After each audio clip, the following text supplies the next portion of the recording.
Alhamdulillah. Wassalatu wassalamu ala Rasulillah Muhammad ibn Abdillah wa ala alihi wa sahbihi wa man wala. Subhanaka la ilma lana illa ma 'allamtana innaka antal alimul hakim. Rabbi shrah li sadri wa yassir li amri wahlul 'uqdatan min lisani yafqahu qawli, amma ba'd. Sama-sama kita hormati, kita sayangi segenap pimpinan majelis ta'lim, pimpinan pondok pesantren, para hubabah, para syarifah. Mudah-mudahan semuanya senantiasa berada dalam keberkahan. Juga tentu saja semua yang hadir di majelis ini, baik ibu-ibu, kakak-kakak, adik-adik, anak-anak, semoga semuanya dirahmati Allah, disayang Allah, disyafaati Rasulullah,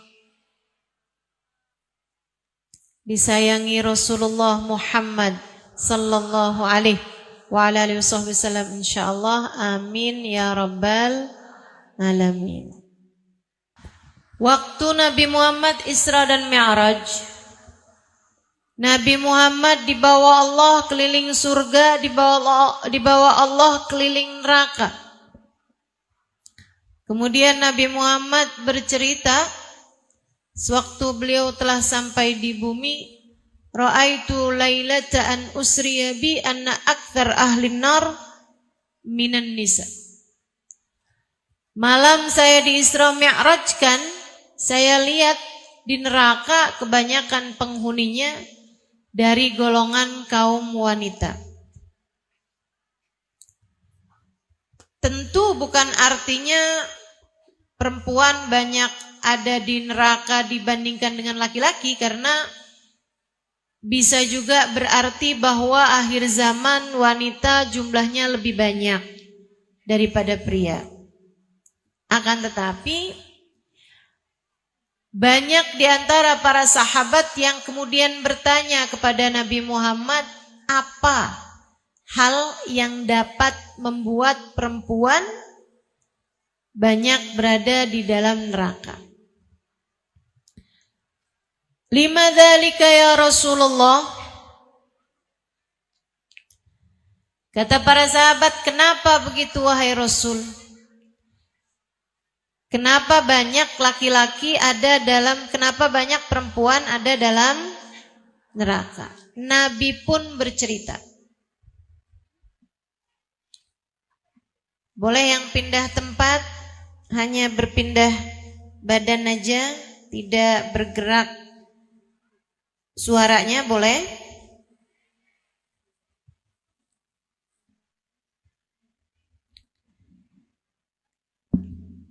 Kenapa banyak perempuan ada dalam neraka? Rasulullah, apa sebabnya? Apa yang menyebabkan perempuan berada dalam neraka? Maksudnya, apa dosa yang membuat Allah murka terhadap seorang perempuan yang membuat dia berada dalam neraka? Dan alhamdulillah ada yang nanya.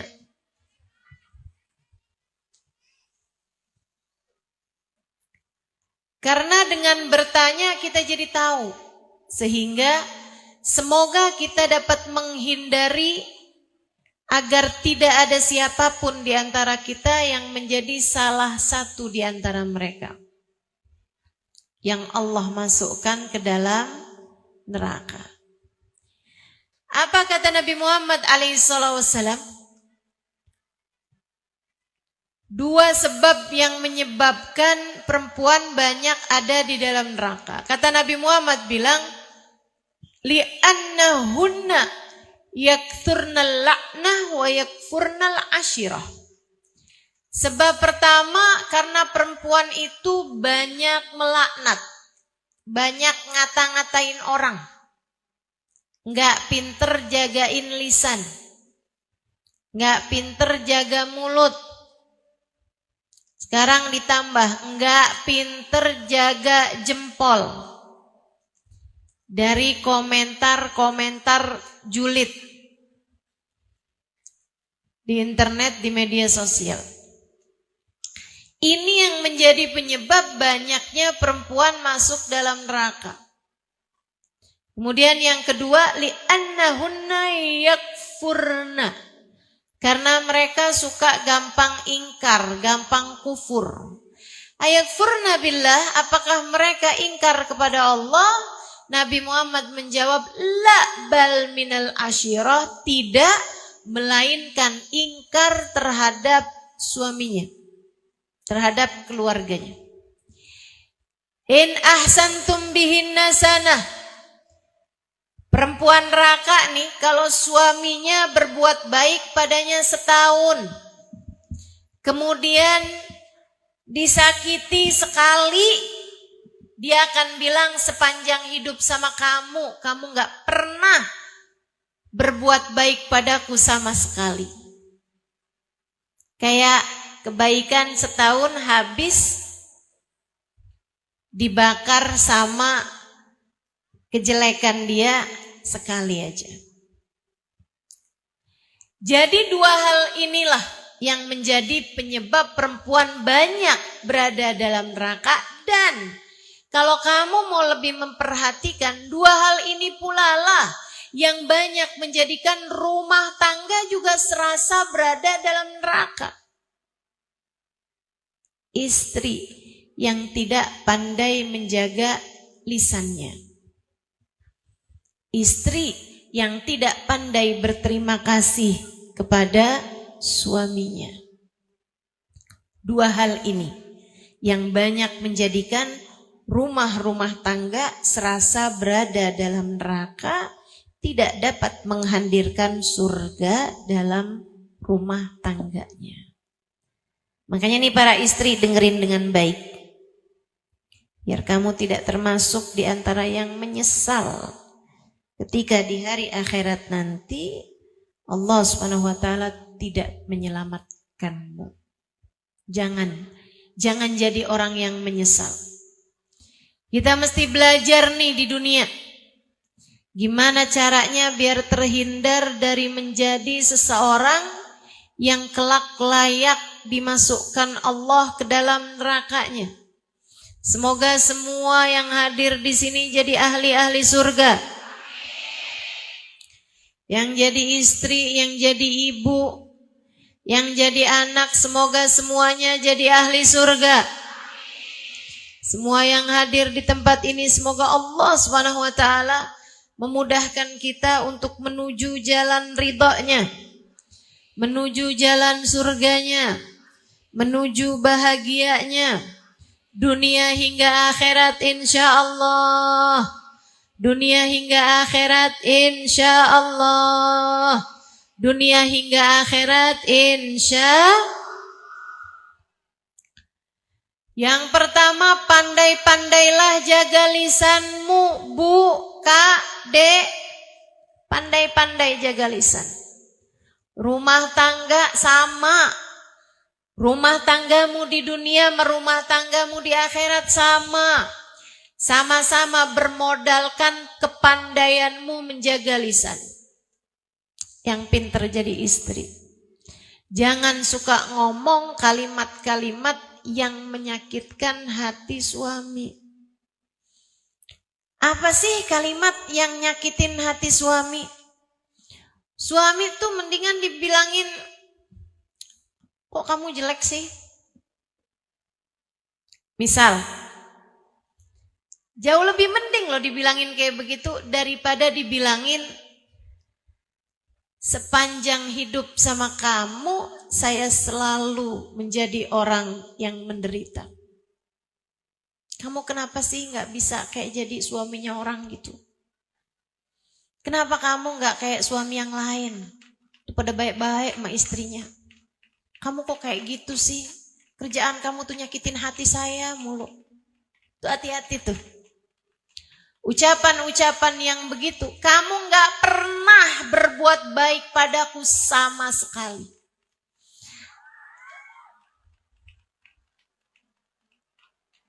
Kamu selalu jadi orang yang menyakiti hati saya.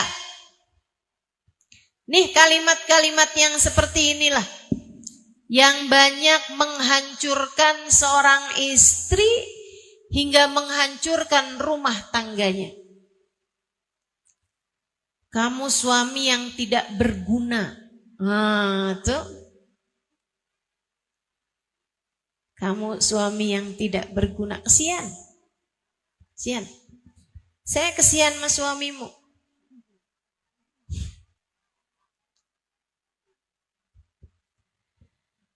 Saya kesian sama suamimu kalau suamimu kamu omongin kayak begitu. Hargai suamimu. Tapi memang benar Ustazah, dia nggak berguna.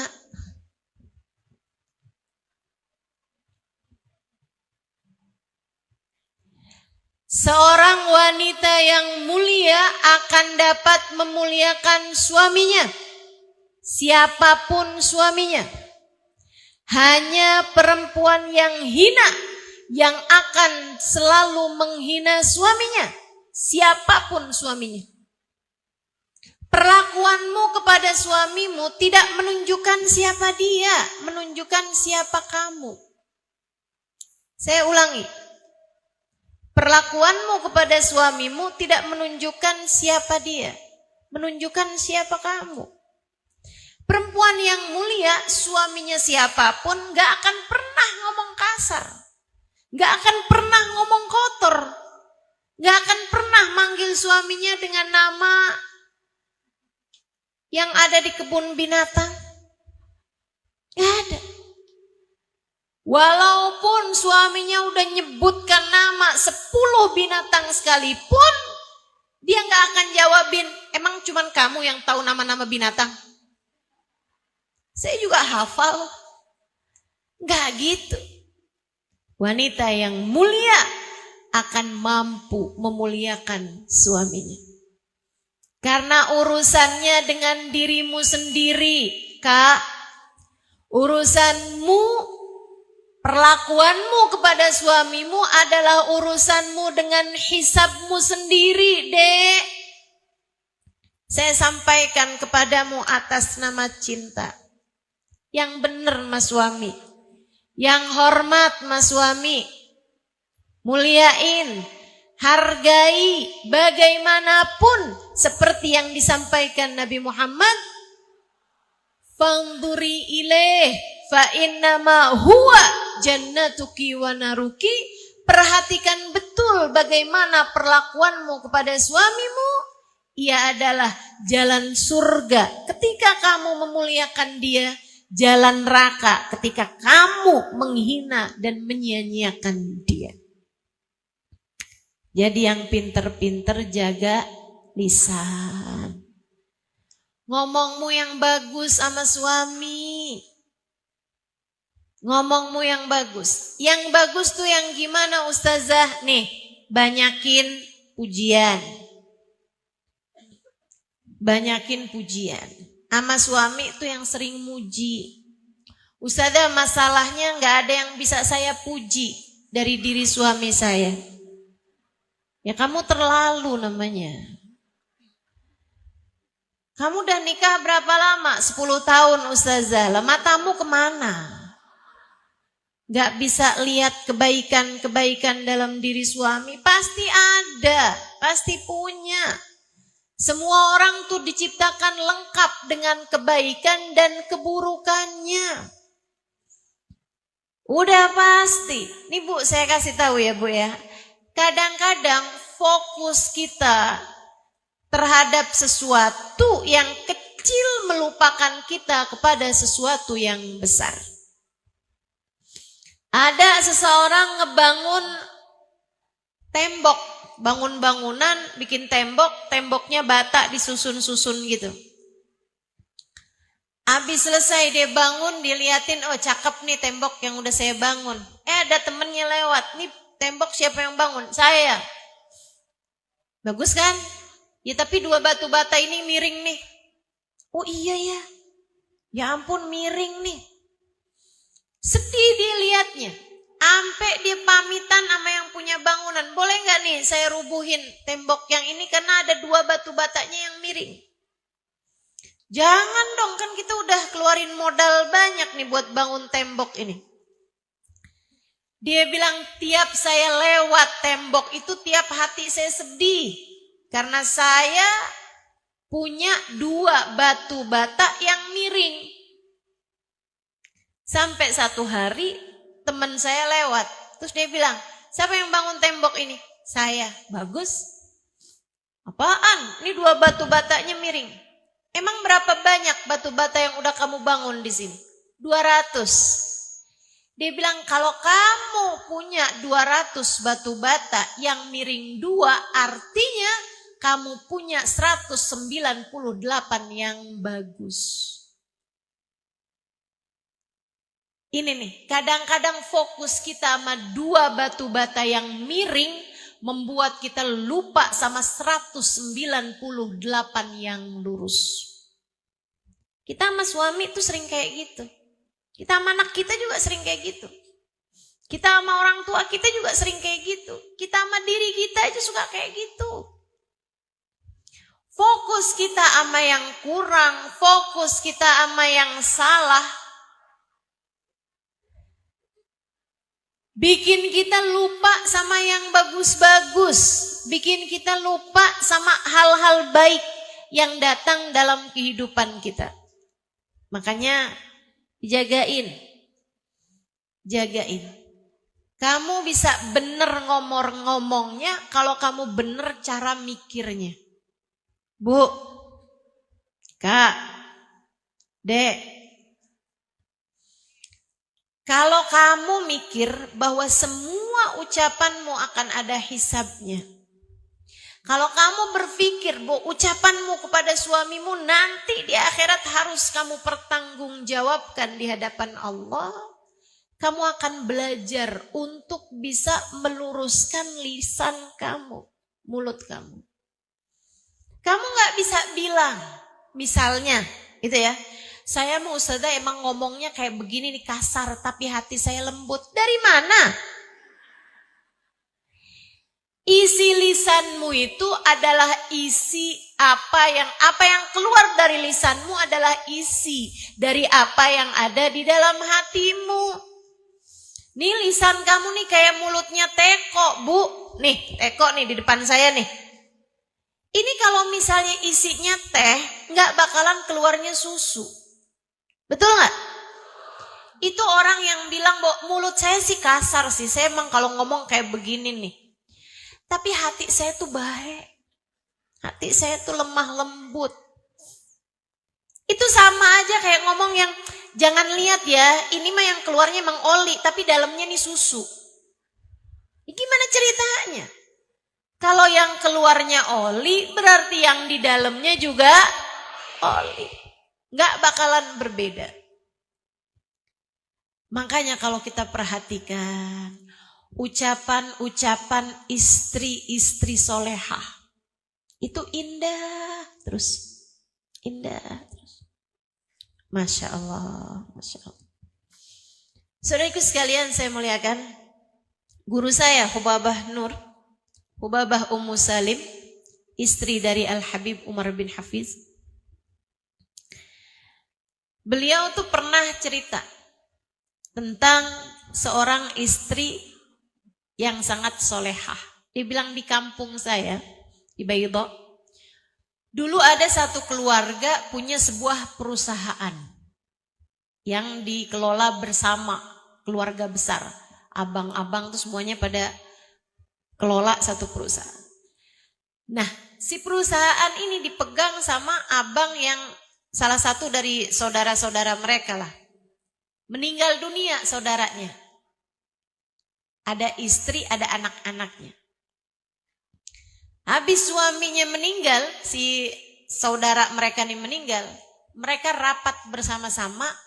Ini jandanya saudara kita nih jangan sampai kawin sama orang lain. Nanti kalau kawin sama orang lain, urusan perusahaan, urusan warisan jadi ribet. Karena orang lain masuk dalam keluarga kita. Lagi pula kan dikelola bersama nih, jadinya repot nanti ngurusinnya. Mendingan salah satu dari kita kawin sama dia. Tapi semuanya udah pada nikah kecuali ponakan yang umurnya waktu itu 20-an tahun. Sementara si janda ini umurnya sekitar 40-an tahun. Dia jauh lebih tua. Akhirnya dipanggil nih si ponakan. Diminta kawin sama janda pamannya. Paham ceritanya nih ya? Jangan-jangan kepikiran jemuran saya cerita gak paham. Nah gak apa-apa, baju basah. Cuman basah aja pakai air kok. Teman-teman sekalian, akhirnya nih karena dia mau dikawinkan sama istri pamannya, mantan atau iya mantan istri pamannya, janda pamannya, dan umurnya 2 kali umur dia gitu. Dia kan nggak mau. Jadi dia bilang, ayolah bapak, janganlah saya dikawinkan. Masa umurnya jadi kayak umur umi saya? Ayolah nak, udah kawin aja nak. Kita nih lagi beresin urusan-urusan keluarga besar kita nih. Udah gampang, nanti kalau kamu dapat 1 tahun, 2 tahun kepengen kawin lagi, ya gak apa-apa nanti kita cariin. Akhirnya dengan terpaksa si anak ini kawin juga. Kawin sama janda ini tadi. 1 tahun, 2 tahun, 3 tahun, adem ayem tuh rumah tangga. Sampai 20 tahun kemudian. Si istri mulai sakit-sakitan. Kawin kan umur 40 tuh. 20 tahun kemudian umur 60. Ibu-ibu tahu dong yang umur 60. Kaki udah mulai pegel-pegel. Di samping tempat tidur dulunya parfum wangi-wangi. Sekarang pertolongan pertama pada kecelakaan.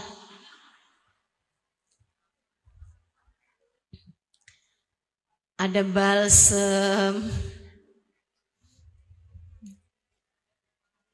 Ada apa lagi? Itulah semua tuh. Masya Allah, Masya Allah. Saya tahu nih umurnya ibu-ibu nih. Bukan dari lihat mukanya. Muka bisa berbohong. Dengkul enggak. Udah berubah posisi tiap 15 menit. Tuh. Tahuan umurmu tuh. Jadi di saat istrinya sekarang udah umur 60-an tahun nih. Si suami masih 40 tahun. Istrinya mulai kadang-kadang sakit-sakitan, sering masuk angin, sering ini itu segala macam. Jadinya ayahnya suaminya, ya, yang dulu ngawinin tuh, manggil si anak ini. Kemudian bilang, nak, katanya istri kamu sekarang udah mulai sering sakit-sakitan. Iya ya, doain ya, kesian. Nah, kalau kamu mau kawin lagi gak apa-apa kok. Kamu tinggal sebut aja, nanti kita lamarkan dia. Dan nanti istri kamu biarkan ibu kamu yang ngomongin. Gak apa-apa. Nanti biar dia ngomongin baik-baik, insya Allah. Sebagai perempuan yang soleha, mungkin dia mau denger gitu, gak apa-apa. Apalagi kan mengingat suaminya masih muda ini tadi gitu kan ya. Dan juga sekarang udah sakit-sakitan gitu si istrinya. Tapi ternyata jawaban suaminya luar biasa. Si anak tadi nih dia bilang, jangan ayah, jangan. Saya nggak sampai hati untuk melakukannya. Dia bilang, kenapa memangnya nak? Dia bilang dari awal-awal nikah sampai dengan sekarang. Saya nggak tahu mukanya dia kalau lagi cemberut kayak gimana. Tiap kali saya lihat dia tersenyum.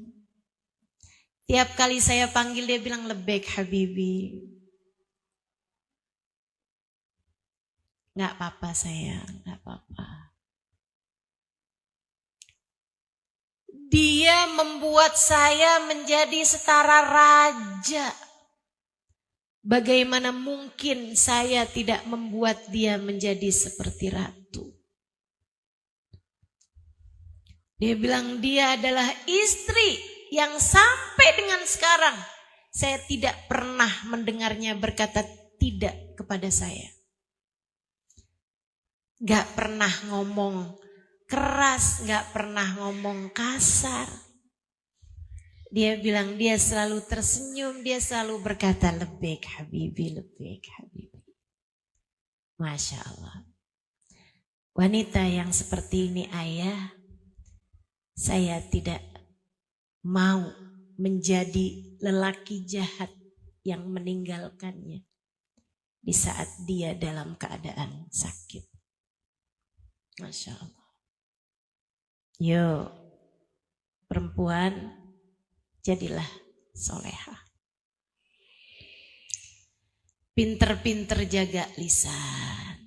Pinter-pinter jaga lisan. Ngomong yang bagus.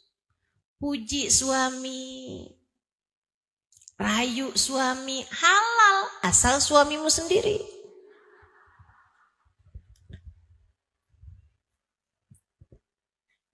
Jangan sampai nih. Ngomongnya bagus-bagus, merayu sama suami orang. Jangan. Sama suamimu sendiri tuh. Kadang-kadang kalau ngomong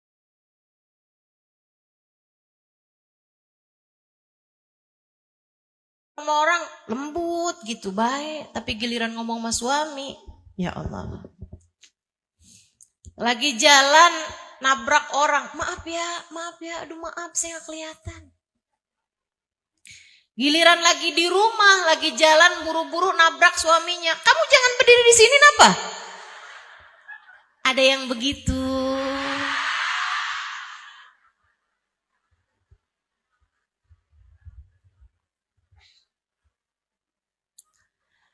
Kalau ada orang nih sama orang lain, dia ngasih kamu tempat duduk misalnya di bis.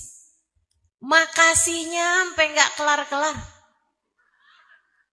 Tapi giliran sama suami ngasih nafkah, suami naikin galon, suami masangin lampu. Emang udah kewajibannya saja. Makasih. Apa susahnya sih? Iya kenapa dah Ustazah? Kalau mau makasih sama orang gampang. Sama suami susah. Gak ada, itu kamu aja begitu. Kamu mau nyalahin siapa? Kamu yang tidak pandai mendidik dirimu itu.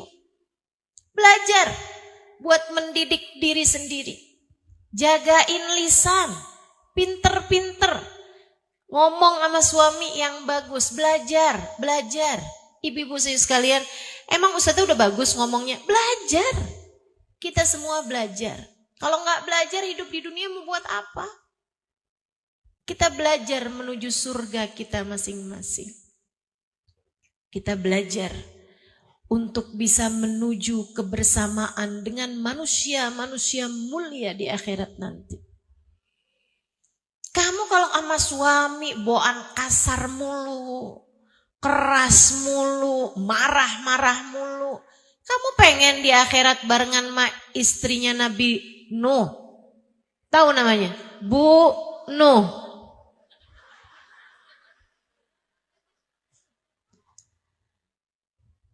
Jangan sampai di akhirat kita bersama dengan orang-orang yang dimurka Allah Subhanahu wa taala. Kata Nabi Muhammad sallallahu alaihi wasallam, "Ayyuma imra'atin qalat li zawjiha ma ra'ait fika khairan qad tahwi biha fi nari jahannam 70 kharifa." Kalau ada seorang perempuan berkata pada suaminya, "Kamu enggak pernah berbuat baik padaku sama sekali. Kamu gak pernah nyenengin hati saya. Sepanjang hidup mah kamu sengsara mulu saya, menderita mulu saya. Kamu selalu menyakiti hati saya." Kata Nabi Muhammad, ucapan itu menjadikan seorang perempuan, seorang istri terjerumus neraka jahanam 70 tahun lamanya. Kita nggak mau di akhirat diseret ke neraka oleh lisan kita sendiri. Jangan sampai. Di akhirat kita ditarik ke neraka sama lisan kita sendiri. Karena ngomongnya nggak bagus. Ngomongnya nggak benar. Saudariku sekalian yang saya muliakan, dan kalau bicara ngomong bagus, ngomong benar, berterima kasih, memuji, berkomentar yang baik-baik, yang harus mendapatkan kebaikanmu itu adalah orang yang paling dekat denganmu. Tentu saja adalah suamimu, anak-anakmu, orang tuamu. Katakan pada suamimu, andai waktu bisa kuulang, tak akan kupilih pasangan selain dirimu. Kata suaminya, memang kagak ada yang lamar kamu selain saya.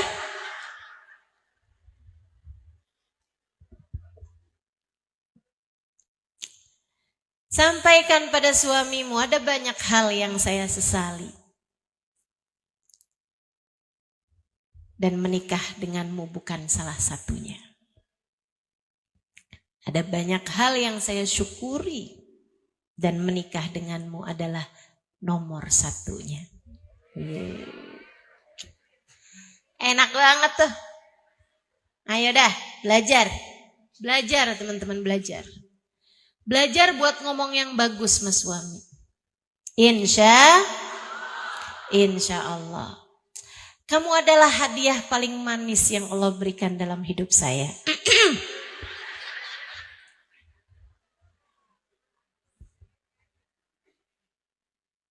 Terima kasih. Saya tidak dapat membayangkan hidup tanpa kehadiran kamu. Itu kan enak, suami dengernya adem. Suami dengernya tuh kayak yang, ya Allah. Udah tuh kayak diguyur air es di saat lagi panas-panasnya. Adem. Belajar buat bisa kayak begitu. Sayyidah Khadijah bintu Khuwailid, istri baginda kita Nabi besar Muhammad.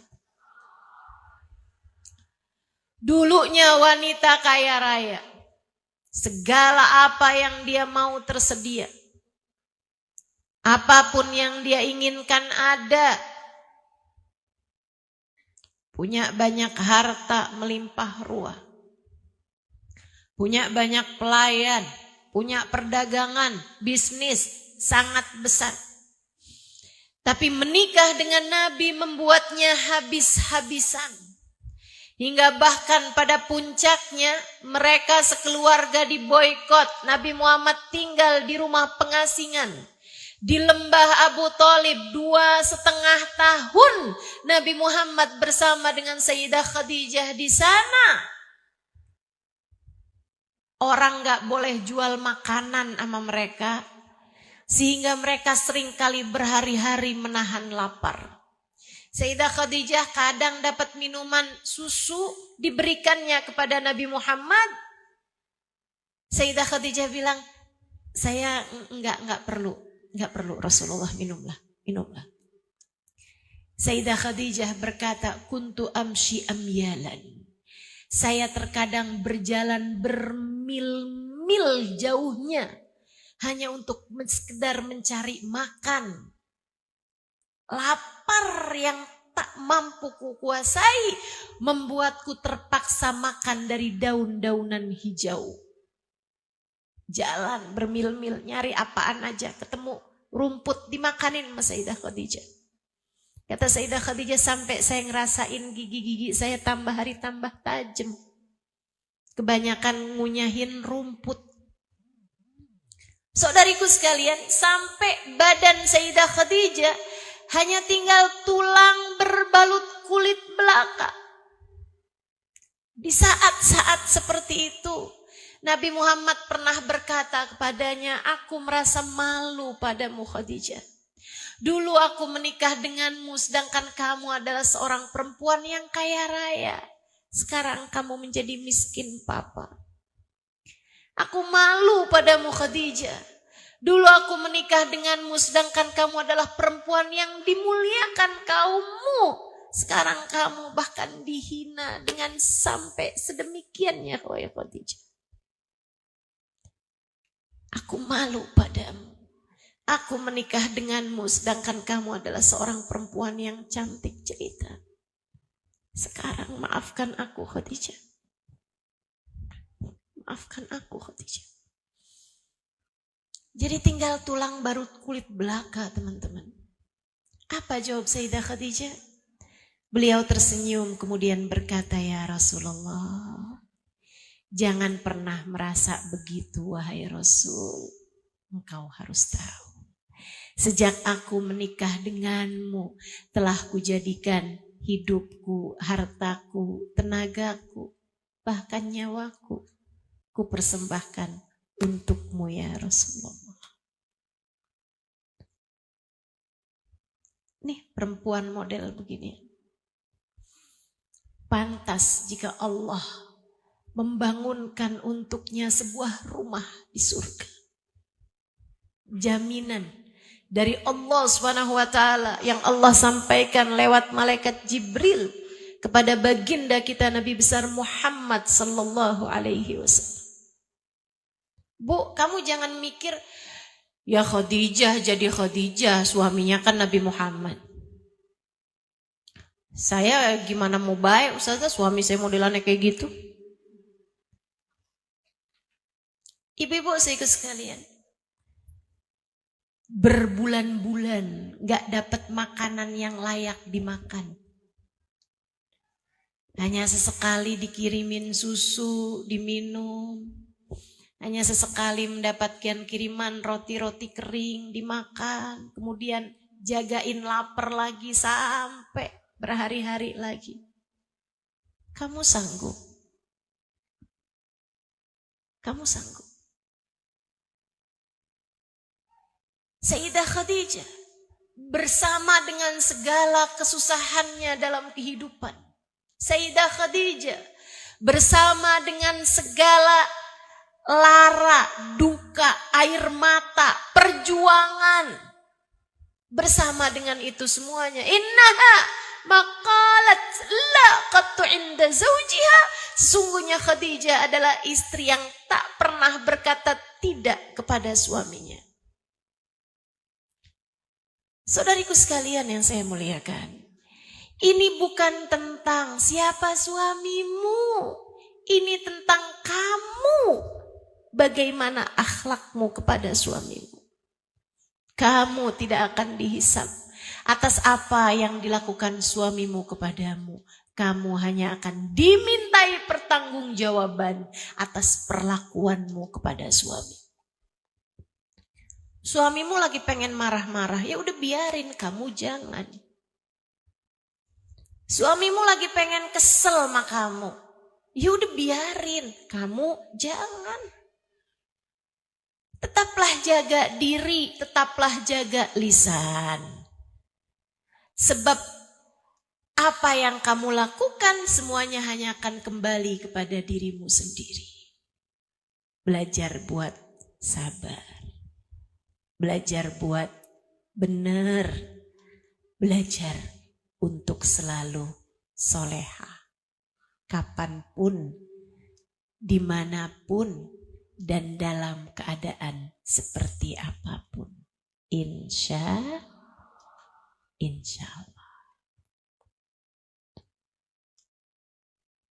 Tuh, paling utama, jaga lisan.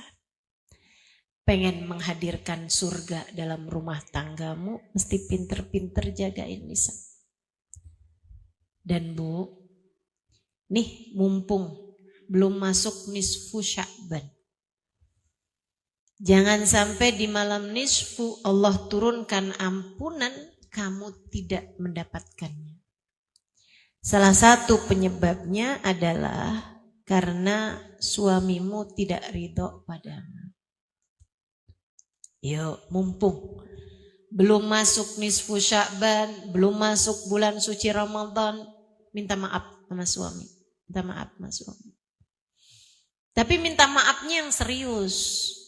Jangan yang kata ustazah nih suruh minta maaf. Maaf ya. Emang kenapa? Ya kali-kali bikin salah, kali-kali. Tapi jangan lupa kamu juga punya banyak salah. Enggak serius minta maaf. Enggak serius minta maaf. Minta maaf yang serius. Insya Allah. Sering-seringlah minta maaf kepada suami. Karena teman-teman, ada hadisnya tuh. Thalathatun la turfa' salatuhum fawqa ru'usihim shibra. 3 kelompok orang kalau sholat enggak keangkat 1 jengkal pun dari atas kepalanya. Kalau enggak keangkat berarti enggak naik. Kalau enggak naik berarti enggak terkirim. Kalau enggak terkirim enggak bakal sampai. Kalau enggak sampai bagaimana mungkin diterima?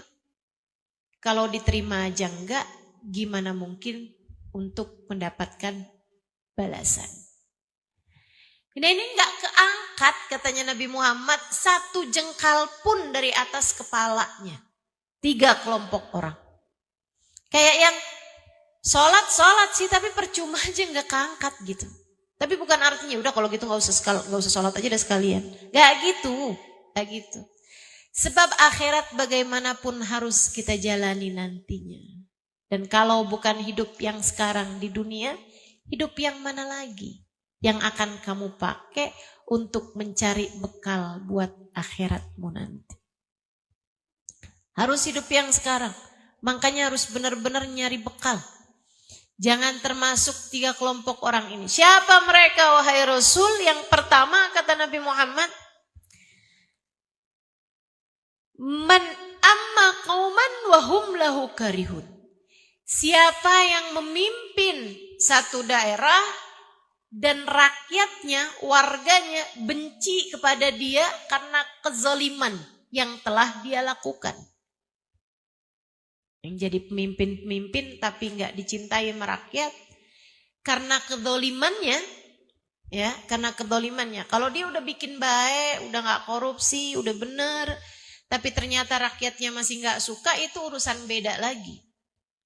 Tapi kalau dia udah berbuat, tapi memang dia berbuat yang zalim gitu, dia berbuat keboliman sehingga akhirnya rakyatnya, warganya benci kepada dia, itu kalau sholat 1 jengkal pun tak terangkat dari dirinya.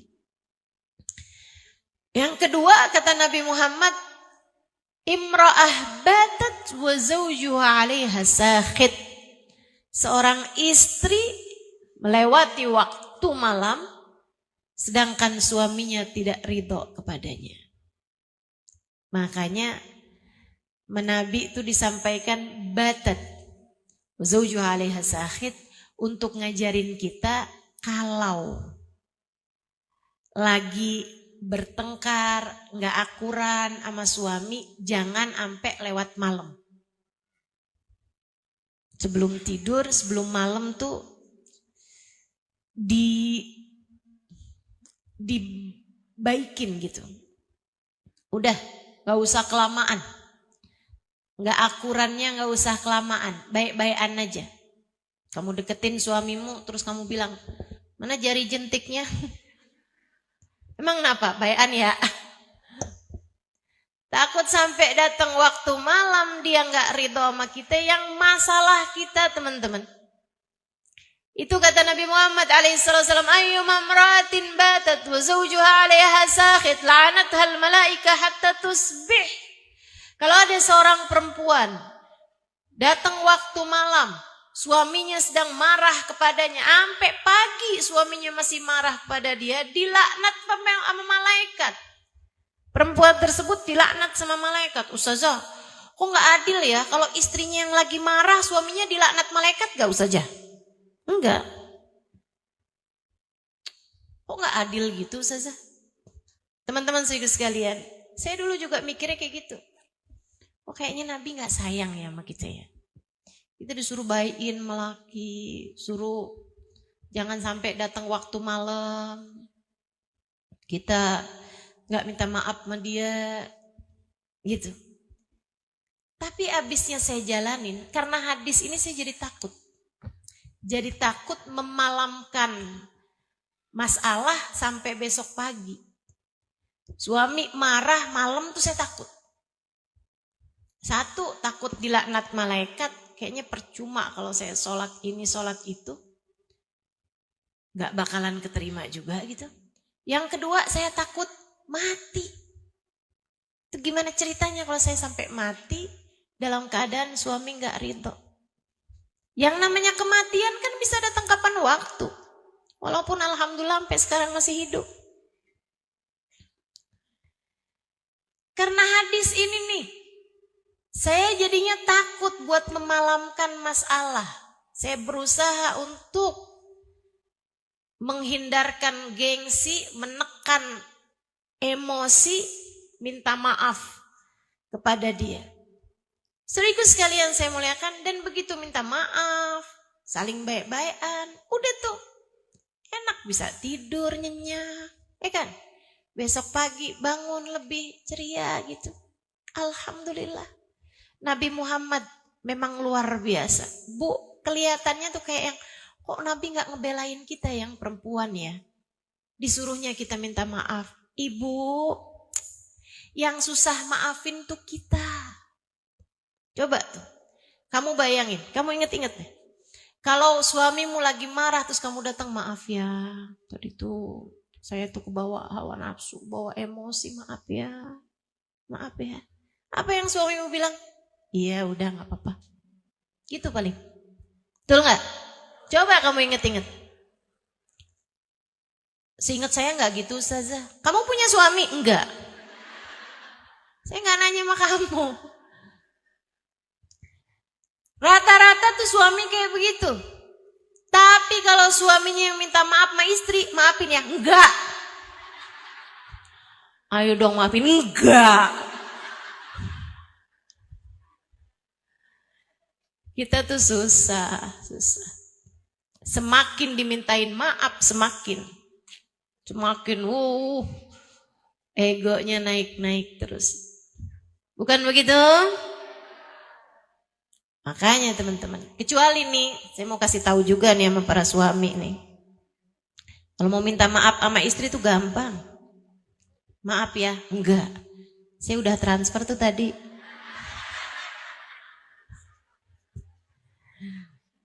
Gampang tuh minta maafnya. Ya Allah, ya Allah. Teman-teman saudariku sekalian yang saya muliakan, jadi Nabi kayak kelihatannya gak sayang sama perempuan gitu. Tapi sejatinya beliau sedang sangat sayang pada kita. Nabi gak mau kita mengendap kemarahan-kemarahan. Nih saya kasih tahu teman-teman. Rasa yang tidak terluahkan hanya akan mengendap di memorimu dan menjadi penyakit di kemudian hari. Rasa-rasa negatif yang tidak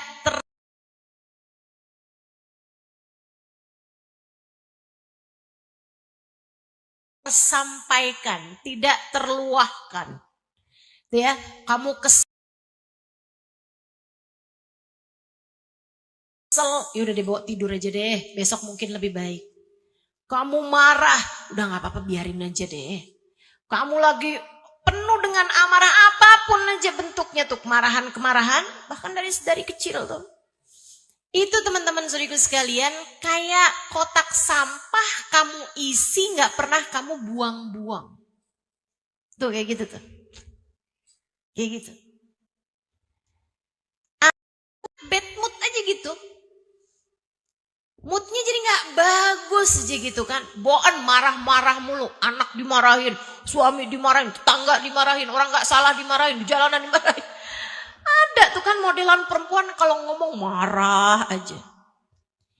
Iya tuh Ustazah, kenapa ya Ustazah saya suka kayak begitu? Itu gara-gara rasa-rasa negatif yang tidak terkeluarkan dari dalam hatimu.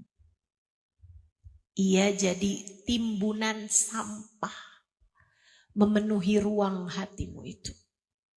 Karena membiarkan masalah, mengendapkan masalah.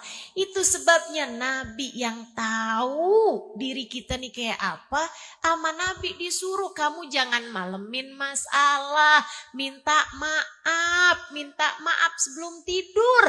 Kalau kamu tidur dalam keadaan saling marah-marahan, kamu akan dilaknat malaikat sampai pagi hari.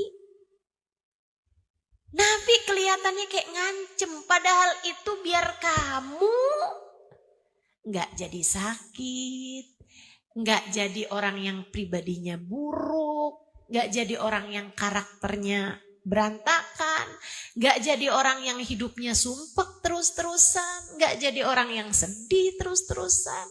Justru karena rahmatnya kepada kita, makanya Nabi diajarin begitu. Bahkan Nabi ngajarin lagi nih. Tapi Rasul, ini masalah berat banget Rasul. Saya gak bisa maafin suami saya dalam waktu dekat. Kata Nabi, oke kalau gitu 3 hari. Jangan lebih dari 3 hari. Jangan lebih 3 hari. La yahil limri'in. Gak halal, kata Nabi. Gak halal bagi seseorang untuk mendiamkan suaminya, temennya dalam keadaan marah ya, lebih dari 3 hari. Itu ajaran Islam teman-teman. Biar kamu tuh gak terus ngendep. Luahkan. Ustazah nih masalahnya nih timbunan sampah di hati saya kayak udah banyak deh Ustazah. Saya ini terlalu banyak menyimpan bencian, kekesalan, kekecewaan di dalam hati. Gimana caranya biar terkeluarkan? Bu, itu sama kayak gini nih. Ini saya ajarin, ini ilmu penting. Ini saya ajarin. Kamu kalau ngerasa, iya loh, hati saya nih kayaknya keras gitu. Kayaknya saya kalau bener tuh yang tadi dibilang tuh. Keluarnya tuh kasar, keluarnya itu kalimat-kalimat yang gak bagus, keluarnya kata-kata yang menyakitkan gitu. Padahal saya udah belajar, udah berusaha gitu, tapi gak tahu kenapa gitu, asal ngelihat suami, asal ngelihat anak bawaan pengen marah aja, pengen kesel aja gitu. Kenapa begitu? Itu tadi, hatimu tuh ada banyak sampah, sehingga ketika dibuka tuh yang keluar sampah mulu gitu, udah kepenuhan. Kalau gitu ngebersihinnya gimana? Ini saya kasih tahu, karena saya sayang. Dengerin saya. Gimana cara membersihkan air di gelas yang sudah penuh dengan air oli misalnya. Ini isinya oli nih, gelas nih misalnya. Saya mau bersihin. Gimana caranya? Teman-teman saya sekalian, tuangin air yang bersih. Terus aja dia luber sampai lama-lama habis semua yang kotor-kotor. Jelas? Apa tuh air yang bersih itu? Rahmatnya Allah. Rahmatnya Allah yang turun. Di mana dapetin rahmatnya Allah yang turun? Yang turun, mohon maaf nih ya. Udah sore gini nih, keluar dari subuh. Gimana caranya biar rahmatnya Allah itu turun? Di mana turunnya? Ada pada hati yang merunduk pada Allah SWT. Ada di majelis-majelis, pertemuan-pertemuan yang baik, di sholat malammu, di waktu kamu baca Al-Quran, di waktu kamu kangen sama Nabi Muhammad, saat bersolawat kepada Nabi Muhammad, tuh lagi dituangin. Apa cirinya? Saudaraku sekalian, apa cirinya?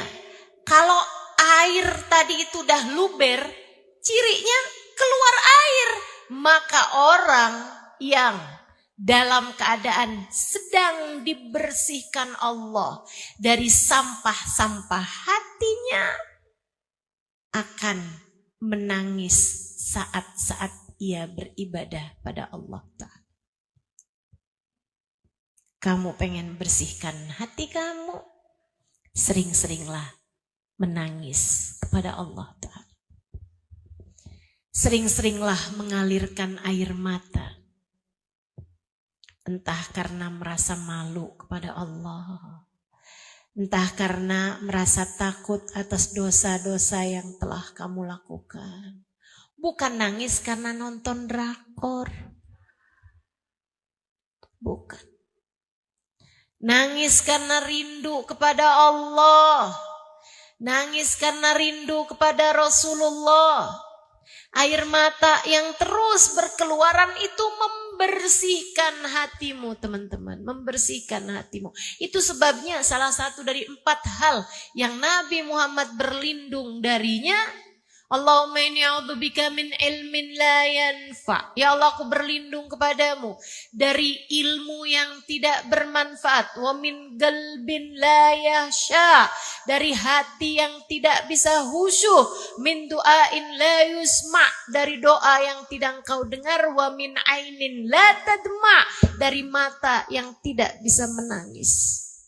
Nabi sampai mohon perlindungan. Kenapa? Gak bersih-bersih hatinya.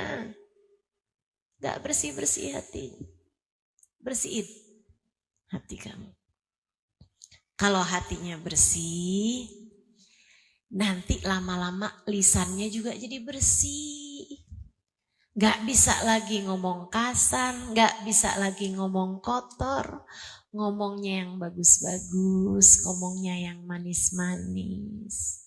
Jadi pengen menghadirkan surga dalam rumah tangga, lisanmu bagusin, jaga lisan, insya. Yang keduanya, kata Nabi Muhammad, penyebab perempuan banyak masuk neraka li'annahunna yakfurna, karena perempuan tuh suka gampang ingkar. Yakfurna billah, ingkar sama suaminya, gak beriman gitu, ingkar kepada Allah wahai Rasul, gak beriman kepada Allah. La bal minal asyirah, bukan, tapi ingkar kepada suaminya. Gak pinter bersyukur. Itu tadi, ngelihat suaminya kayak yang laki ini gak ada gunanya nih, bikin susah hidup saya aja nih. Kayaknya yang lebih mudah hidup saya kalau saya gak punya dia nih. Gimana nih cara saya mengenyahkan dia dalam kehidupan saya? Astagfirullah. Pandai-pandailah berterima kasih.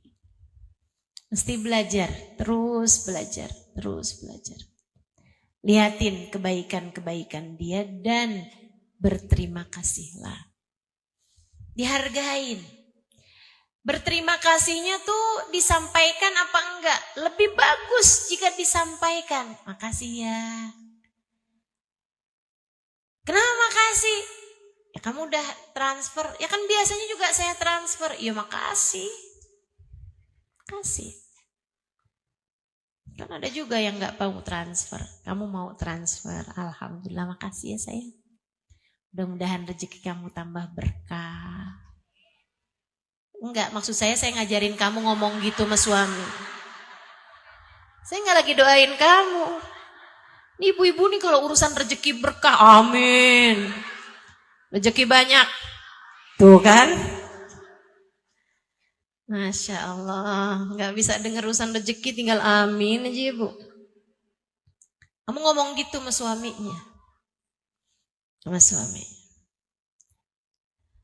Yang sering bikin istri gak bisa terima suami, gak bisa terima kasih sama suami, itu gara-gara urusan finansial, urusan ekonomi. Betul ya? Dia tuh ustazah gak pernah bisa bawa saya jalan-jalan ke luar negeri. Dia tuh ustazah gak bisa beliin saya rumah, gak bisa beliin saya kendaraan. Saya tuh miskin aja hidup sama dia. Misalnya gitu. Jadi susah terima kasihnya. Saudaraku sekalian yang saya muliakan, kalau masalahnya adalah masalah ekonomi, pernah nggak kamu kepikir begini nih? Jangan-jangan karena nikahnya sama perempuan kayak saya, Allah susahkan rezeki bagi suami saya. Pernah nggak kamu mikir kayak begitu? Nggak pernah kan? Padahal yang namanya rezeki itu Allah tuh ketika jadikan rezeki suami lancar untuk memberi nafkah kepada istrinya, itu sebenarnya Allah juga sedang memberi rezeki kepadamu gitu. Lewat jalan suami. Nah kalau kemudian rezekinya seret, enggak semestinya kamu salahkan suami kamu. Berarti salahkan Allah Ustazah. Betul. Tapi lewat introspeksi.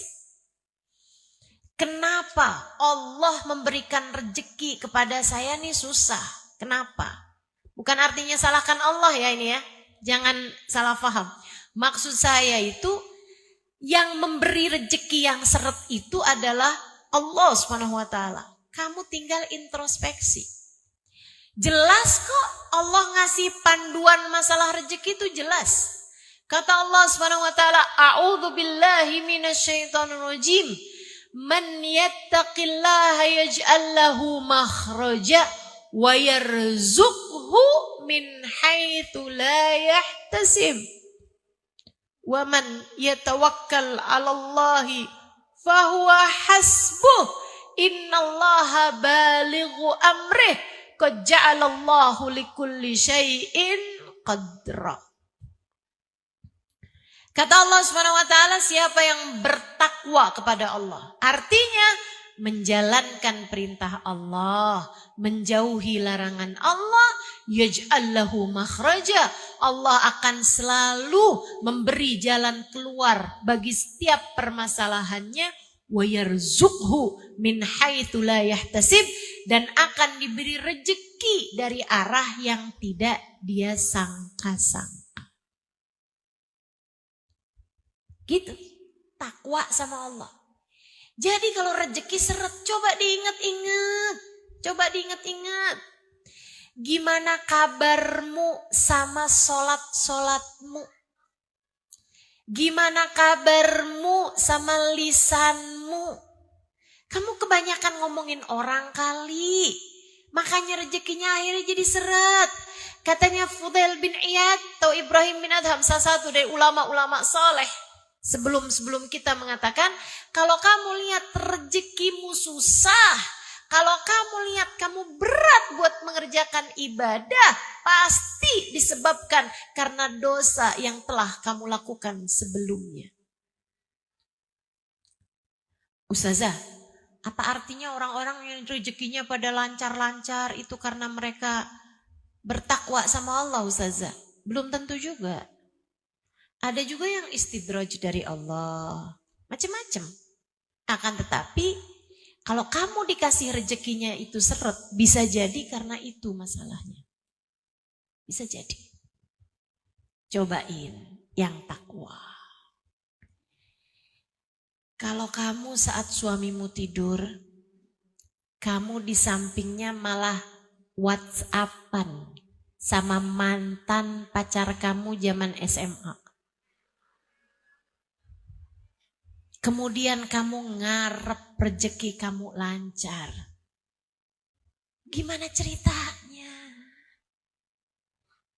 Saudariku sekalian yang saya muliakan. Terus kamu bisa-bisanya bilang sama mantan kamu, transferin dong.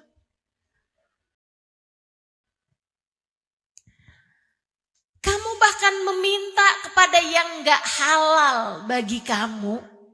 Teman-teman sekalian, minta sama yang halal aja bukan perbuatan yang baik. Apalagi minta kepada yang halal bagimu. Kamu sudah membiarkan hatimu mengerjakan perbuatan dosa yang begitu besar. Kemudian kamu berharap Allah memberikan rezeki kepadamu dengan mudah, rezeki yang berkah. Ya susah teman-teman, susah. Yuk, benerin. Kualitas mutu hidupmu tuh bagusin. Banyakin istighfar, minta ampun sama Allah. Cobalah bangun di waktu malam. Cobalah bangun di waktu malam.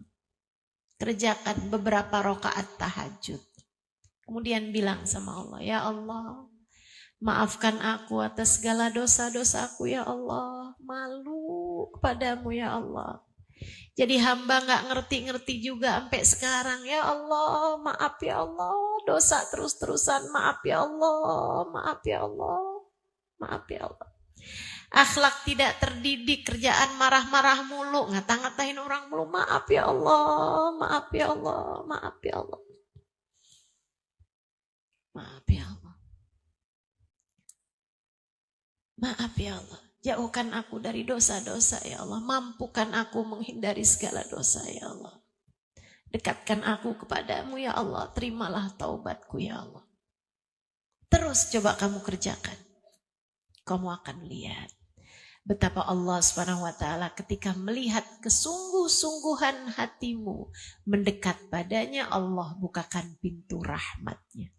Dan kalau ada pintu rahmatnya dibuka, pintu rejeki itu jauh lebih kecil daripada pintu rahmatnya Allah. Allah akan buka lebar-lebar bagimu. Gitu teman-teman. Gitu. Jadi jangan sampai rezekimu seret, kamu malah marah-marahin suami. Kata Allah, rezekimu aku seretin karena akhlak kamu yang buruk, malah ditambahin. Ya tambah seret bakalannya. Tambah susah bakalannya. Saudaraku sekalian yang saya muliakan, ini pengakuan dari para laki-laki. Kenapa ya? Kalau keluar rumah dalam keadaan habis bentak istri, habis ngomong gak enak sama istri sama anak, itu rezeki kayak susah gitu sepanjang hari. Tuh, suami aja ngerasain kayak begitu. Kamu juga. Kalau kamu gak pinter-pinter untuk menjaga dirimu dari segala dosa-dosa, maka akan jadinya kayak begitu. Yuk, belajar buat jadi istri yang pandai berterima kasih sama suaminya. Ingat, yang ngasih rezeki itu satu. Bukan suami, tapi Allah. Ada seorang laki-laki soleh, miskin, punya anak banyak. Kemudian ada yang ngajakin haji. Dia bingung. Ada dia aja nyari nafkah tiap hari, keluarganya pas-pasan, apalagi dia pergi haji gitu kan, tinggalin keluarganya. Dia diskusi sama istrinya solehah. Istrinya Masya Allah.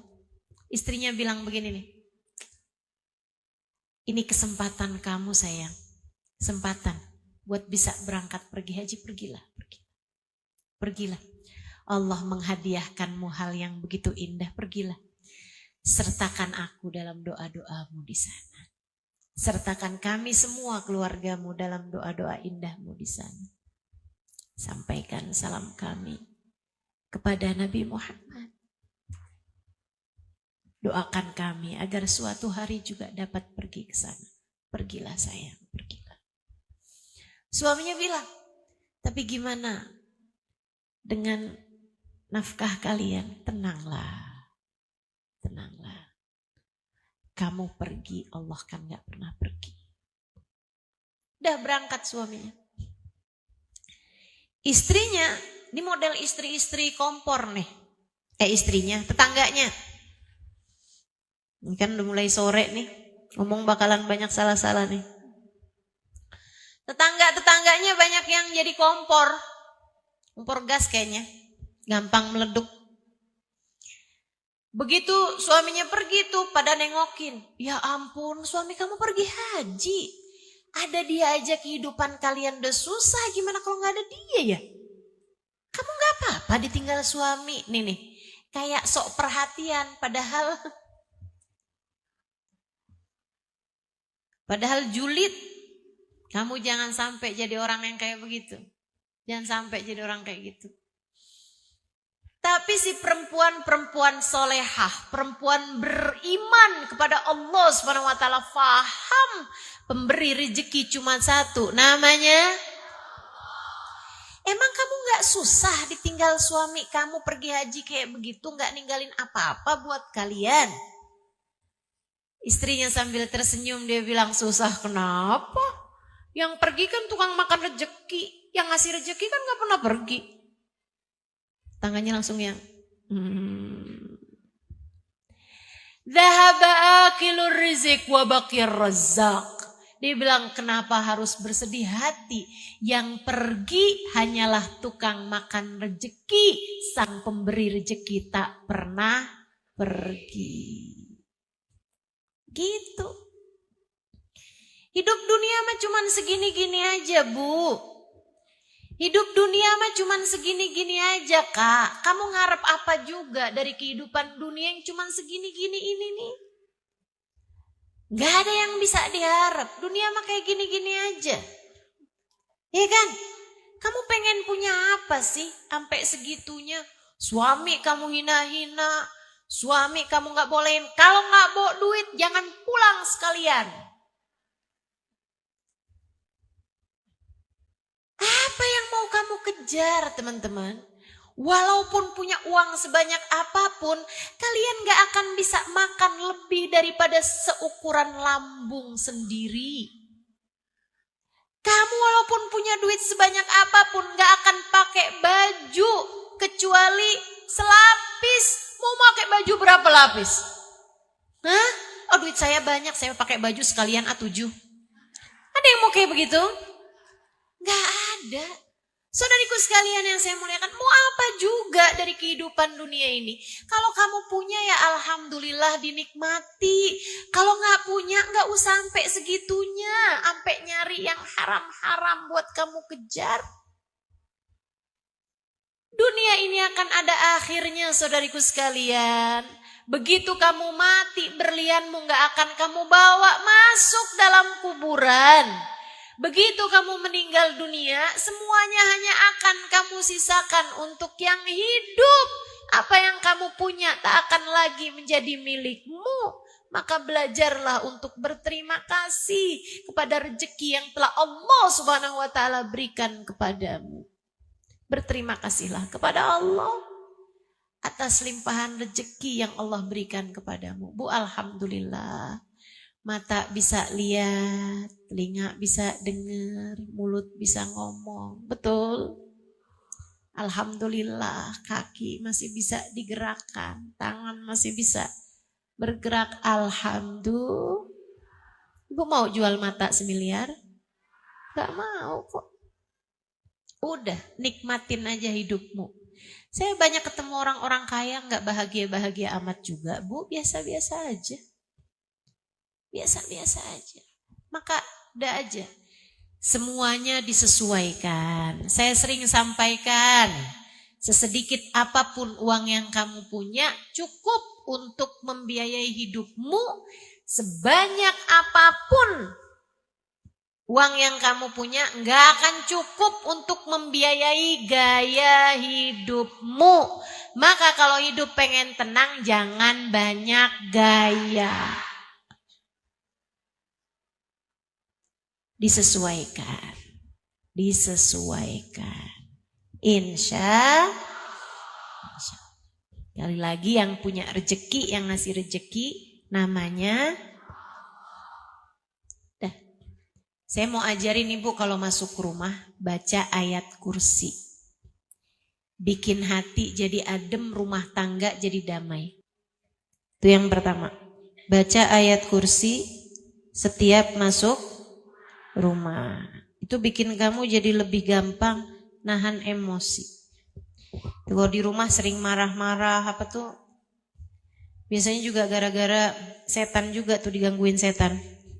Makanya usahakan kalau masuk rumah baca ayat kursi biar gak banyak setannya.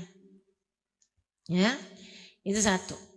Kemudian yang kedua, tiap masuk rumah juga habis ucap salam baca surat Al-Ikhlas. Bismillahirrahmanirrahim. Qul huwallahu ahad, Allahus samad, lam yalid walam yulad, walam yakul lahu kufuwan ahad. Diajarkan Nabi kepada seorang sahabat yang ngadu menabi banyak utangnya. Ya Rasulullah, daqat alaina dunya. Wahai Rasul, dunia jadi sempit buat saya Rasul. Bingung mau kemana-mana. Nah begitu kata Nabi. Utang banyak Rasul, rezeki diharapkan dari sini nggak dapat, dari sini nggak dapat. Ya ampun, pusing Rasulullah. Apa yang harus kami lakukan? Nabi Muhammad ajarin.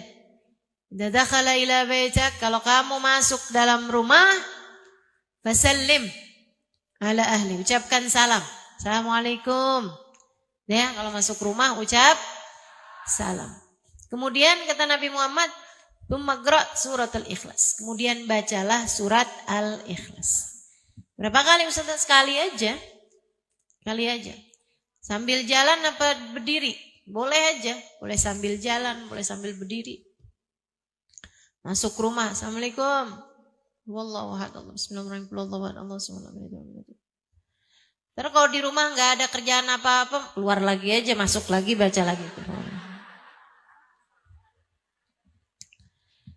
Dikerjain tuh sama sahabat. Bulan, 2 bulan, 3 bulan, 4 bulan. Datang lagi sama Nabi Muhammad. Ya Rasulullah, jazakallah anna khair ma jaza nabiyan an ummati. Makasih Rasul udah ngajarin segala-gala sama kami umatmu. Makasih banyak wahai Rasul. Kita saat alain dunia, alhamdulillah dunia jadi lapang Rasul. Utang udah kami lunasin semuanya. Wa dunya dakhal ala baitina wa in kunna raghimin. Dunia kayak masuk terus-terusan. Walaupun kami udah gak kepengen lagi, tetap pada masuk aja tuh dunianya. Kayak gak cuma masuk dari pintu, di jendela-jendela juga gitu. Masya Allah. Ayo bismillah. Jadi itu baca ayat kursi biar adem rumahnya. Baca qul huwallahu ahad biar melimpah rezekinya. Gitu ya. Ustazah udah baca kulhu nih, masih seret-seret juga. Introspeksi diri coba. Ini kan, ingetin dosa apa nih yang masih terus-terusan kamu kerjakan. Begitu. Saudaraku sekalian yang saya muliakan, kemudian saya ajarin lagi nih. Enak nih saya ngajarin ilmu-ilmu yang enak buat diamalkan. Kamu kalau lagi ada masalah sama suami, ya, tiap masuk rumah, tiap masuk kamar, kamu baca ayat laqad ja'akum rasulun min anfusikum azizun 'alaihi ma 'anittum harisun 'alaikum bil mu'minina raufur rahim. Baca tiap masuk kamar. Kamarnya siapa? Ya kamarmu. Kamar tetanggamu. Kamar kamu sama suami tuh. Masalahnya kami udah pisah ranjang Ustazah. Nah itu dia tuh. Nah coba. Jangan pisah-pisah lah ya. Jangan. Udah diomongin baik-baik, diselesaikan. Kadang masalahnya tuh gak seberat itu kok. Masalahnya tuh cuma nama gengsi. Gengsi yang terus kamu ikuti. Gengsi suami yang terus diikuti gitu. Nah minta maaf. Kemudian coba dengan kepala dingin gitu kan. Nah habis itu cobain tuh. Tiap masuk kamar baca laqad ja'akum rasulun min anfusikum azizun 'alaihi ma 'anittum harisun 'alaikum raufur rahim. Tiap masuk kamar baca ayat itu. Diajarkan oleh guru kami Sayyidil Habib Umar bin Hafiz. Mudah-mudahan dapat diamalkan. Itu bikin adem hati teman-teman. Bikin adem hati. Ustazah saya sama suami ngamalinnya atau saya aja? Bagus kalau suami kamu juga ikut ngamalin. Anak-anak juga ikut ngamalin, bagus. Tiap masuk rumah baca kulhu, tiap masuk rumah baca ayat kursi. Jadi kalau anak masuk rumah marah-marah gitu kan tanyain, nak belum baca ayat kursi, keluar lagi coba, keluar lagi. Masuk lagi baca ayat kursi. Terus begitu ya, insya Allah mudah-mudahan Allah hadirkan surga dalam rumah tangga kita. Allah jadikan kita di akhirat nanti dapat masuk surga Allah SWT. Persembahkan anakmu buat Allah, nanti Allah akan mengembalikan anakmu kepadamu dengan menjadi seindah-indah anak bagi seindah-indah orang tua. Jelas? Jelas? Menjadi ibu yang Allah mau nomor satu adalah niat. Niatin yang bagus. Niatin untuk, jadi sama halnya dengan kamu sholat harus lillahi ta'ala, kamu juga gitu. Hamil ya Allah, saya hamil lillahi ta'ala. Nanti kalau melahirkan ya Allah, saya niat melahirkan lillahi ta'ala. Nanti habis itu tiap nyusuin ya Allah, saya menyusui anak saya lillahi ta'ala. Nyuapin anaknya ya Allah, saya niat nyuapin anak saya lillahi ta'ala. Setiap kamu bangun malam-malam ya Allah, saya ngurusin anak saya lillahi ta'ala. Terus karenamu ya Allah, karenamu ya Allah, karenamu ya Allah. Semua insya itu satu. Yang nomor dua, ibu-ibu sekalian, saya punya guru. Salah satu dari guru saya yang paling guru, setara orang tua bagi saya, Sayyidil Habib Umar bin Hafiz. Saya berguru kepada beliau, mudah-mudahan saya jadi murid yang diterima sama beliau. Ibu-ibu sekalian, beliau punya anak banyak, ibunya. Ibu beliau, Baba Zahra, punya anak banyak. Salah satu anaknya adalah Habib Umar bin Hafid, yang menjadi ulama dunia. Anaknya yang lain Habib Ali Masyhur. Ibu-ibu sekalian, jadi mufti Hadramaut pada zamannya selama lebih dari 30-an tahun. Ahli fikih, ulama terkemuka. Bu, beliau punya anak banyak nih, Baba Zahra. Anaknya semua soleh-soleha. Semua anaknya Masya Allah semua. Ada teman saya datang ke Baba Zahra, tanya, Baba ini kan anak banyak, Masya Allah semua Baba. Gimana caranya Baba biar punya anak soleh-soleha? Baba sambil senyum nanya, Ci, lik aulad, kamu punya anak, tahu Baba? Naam Baba. Iya Baba, saya punya sekian anak gitulah, sampaikan sama teman saya. Kamu pengen anak kamu soleh? Iya Baba. Kamu pengen anak kamu solehah? Jadi orang yang seneng ibadah, yang jauhin dosa? Iya Baba. Pengen anak kamu jadi ahli Quran, sholatnya bagus? Iya Baba. Pengen anak kamu jadi anak yang hatinya baik, selalu berbuat baik sama orang lain? Betul Baba. Kamu pengen anak kamu bisa bermanfaat buat umat Islam? Iya Baba. Kamu nak harus solehah. Kamu sebagai ibunya harus seperti itu. Marhaban bil qaili adlan, marhaban bis salati ahlan marhaban. Ini salat asar. Tadi udah pada salat zuhur semua kan? Marhaban bil qaili adlan, marhaban bis salati ahlan. Jadi Baba Zahra menjawab, kalau kamu pengen punya anak saleh-saleha, kamu sebagai ibunya harus jadi ibu yang soleha. Kalau kamu kepengen anak kamu bisa menjaga sholatnya, kalau kamu kepengen nanti anak-anakmu jadi orang yang bisa menebarkan kebaikan kepada orang lain, bermanfaat buat orang lain, kamu harus terlebih dahulu menjadi orang yang semacam itu. Kalau kamu kepengen anak-anakmu jadi ahli Quran, cinta sama Al-Quran, kamu sebagai ibunya mesti belajar buat cinta sama Al-Quran. Bu, agak repot nih Bu nih.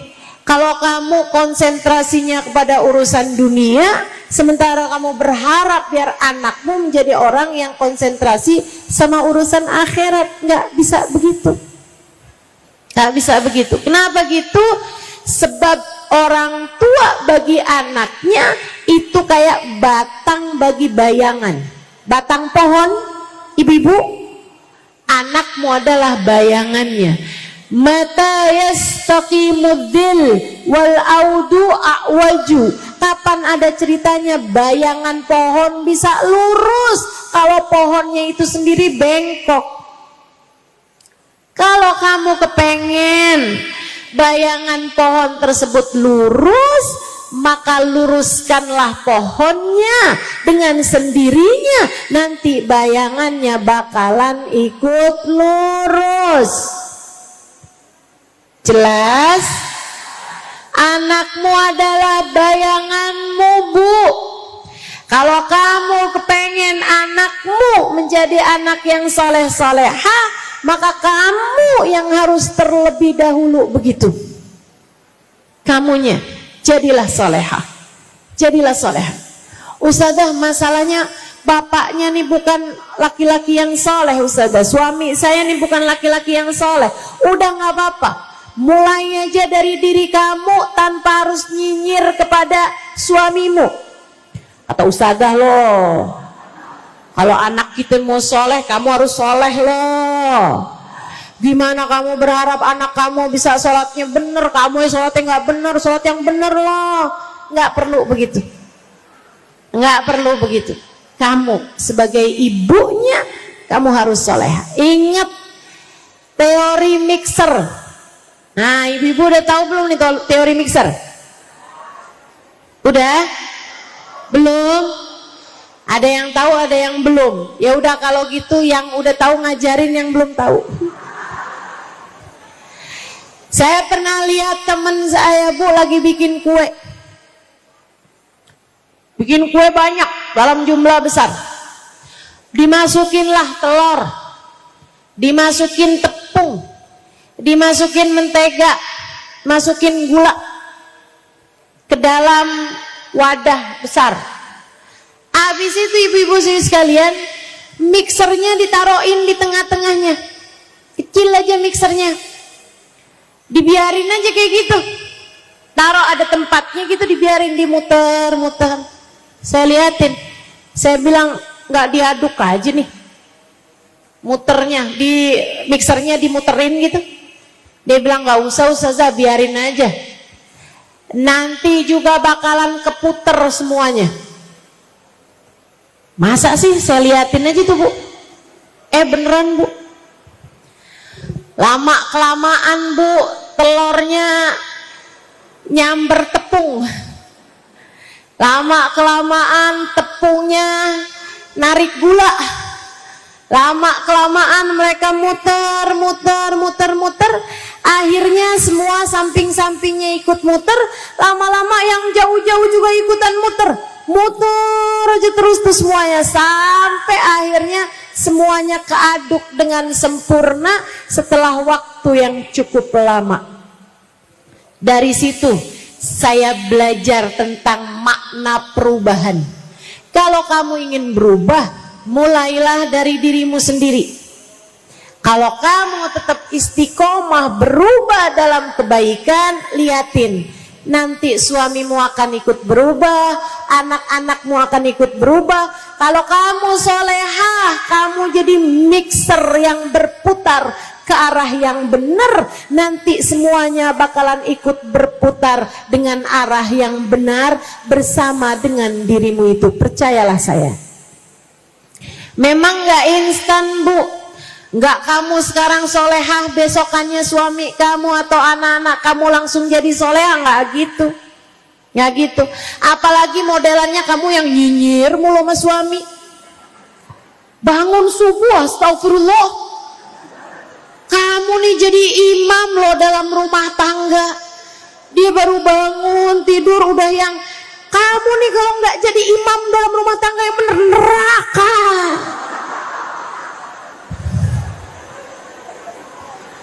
Kesian yang jadi suaminya.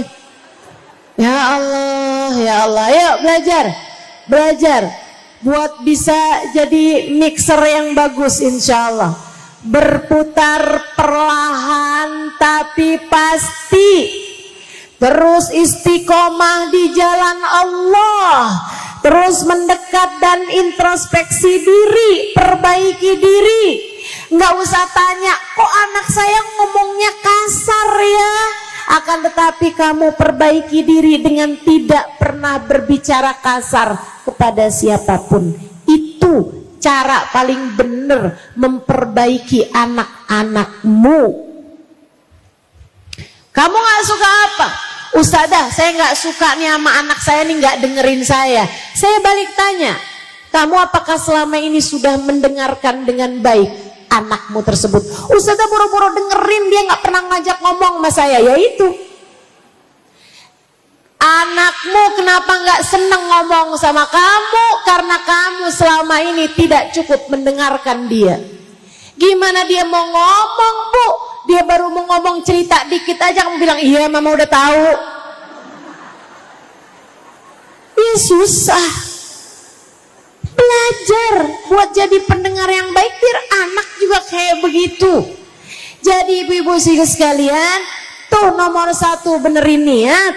Kalau pengen jadi ibu yang Allah mau, yang kedua jadilah ibu yang takwa, jadilah ibu yang salehah. Jadilah ibu yang menjalankan perintah Allah, menjauhi larangan Allah. Jelas? Yang ketiga, ibu-ibu sekalian, perlakukan anakmu dengan penuh kasih sayang. Penting, ini penting, Bu, penting. Perlakukan anakmu dengan penuh kasih sayang. Tahukah kamu, bahkan kepada binatang ternak atau tunggangan saja Nabi Muhammad tidak pernah memukul mereka. Sama kuda, Nabi gak pernah mukul kudanya, Bu, biar jalannya cepet, gak pernah.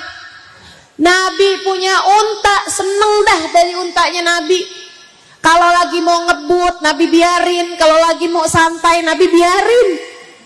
Ibu-ibu sekalian, jangankan sama anak, apalagi anak sendiri, ama kuda Nabi Muhammad gak pernah mukul, ama unta Nabi Muhammad gak pernah mukul, ama keledai Nabi Muhammad gak pernah mukul.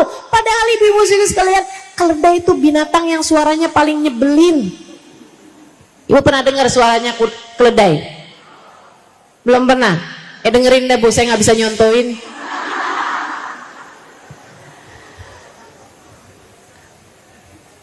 Ibu-ibu sekalian, Nabi gak pernah mukul.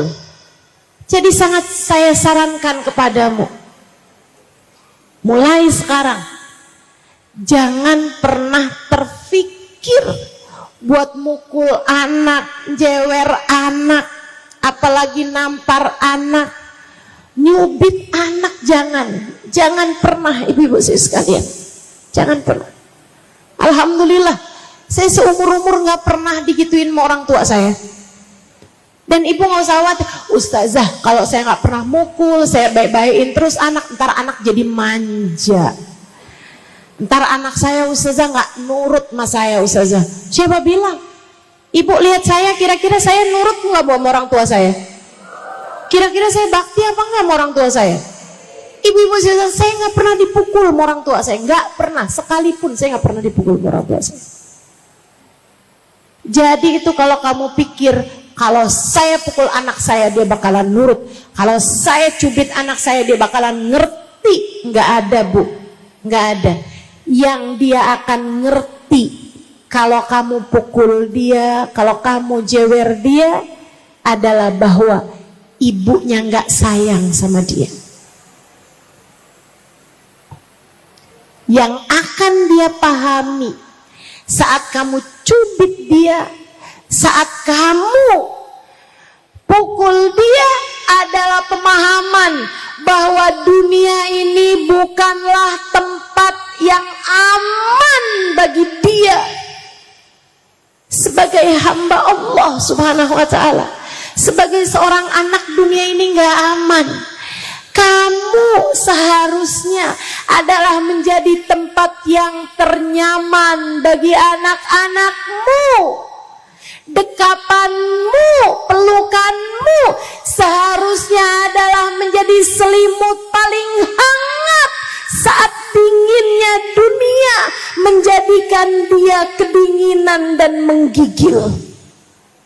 Ibu-ibu saudaraku sekalian yang saya muliakan, kamu sebagai seorang ibu, Bu, seharusnya adalah kata-katamu, pujianmu, senyumanmu lebih adem daripada AC.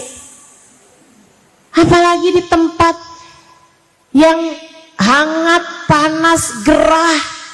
Jangan sampai nih Bu, dia merasa bahwa dunia ini gerah, bahwa kalau dia nggak jadi jahat, kalau dia nggak jadi keras, dia nggak akan bisa diterima di dunia ini. Jangan ada pemikiran seperti itu.